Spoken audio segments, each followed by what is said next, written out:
mengetahui contoh-contoh dari simbiosis parasitisme, kita akan melaksanakan praktikumnya.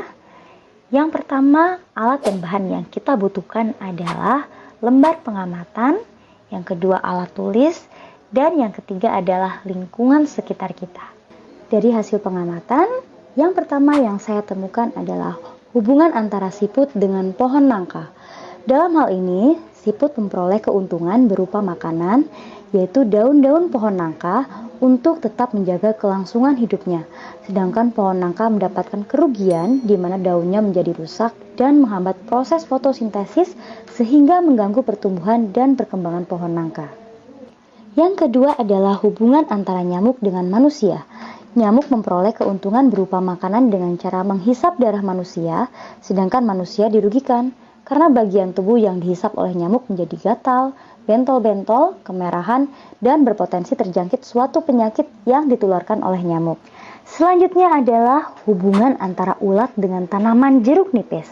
Ulat diuntungkan karena memperoleh makanan yaitu daun jeruk nipis sehingga kelangsungan hidupnya tetap terjaga.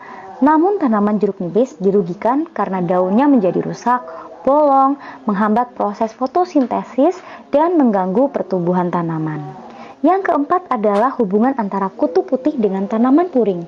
Kutu putih merupakan pihak yang mendapatkan keuntungan karena memperoleh zat-zat makanan dari tanaman puring supaya ia terus bertahan hidup. Namun, tanaman puring mendapatkan kerugian karena daun-daun pada tanamannya menjadi mengerut, menguning, busuk, dan layu. Semakin kutu putih berkembang biak dan jumlahnya semakin banyak, tanaman puring berpotensi mengalami kematian karena volume sari makanannya semakin banyak diambil. Yang kelima adalah hubungan antara benalu dengan pohon petai Cina. Benalu adalah parasit yang diuntungkan, di mana ia terus bertahan hidup karena menghisap air dan zat hara yang terdapat dalam pohon petai Cina.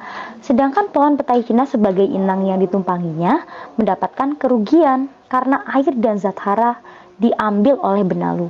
Jika terus dibiarkan, pohon petai Cina akan terhambat pertumbuhannya dan perkembangannya. Berikut adalah tabel hasil pengamatan simbiosis parasitisme yang saya temukan di lingkungan sekitar saya.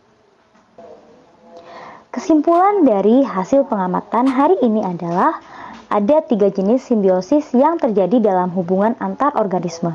Salah satunya adalah parasitisme.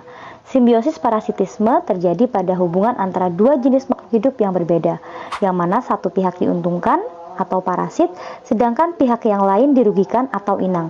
Hubungan tersebut membawa keuntungan bagi kelangsungan hidup parasit dengan memperoleh sari makanan dalam jumlah yang banyak, serta dalam kurun waktu tertentu.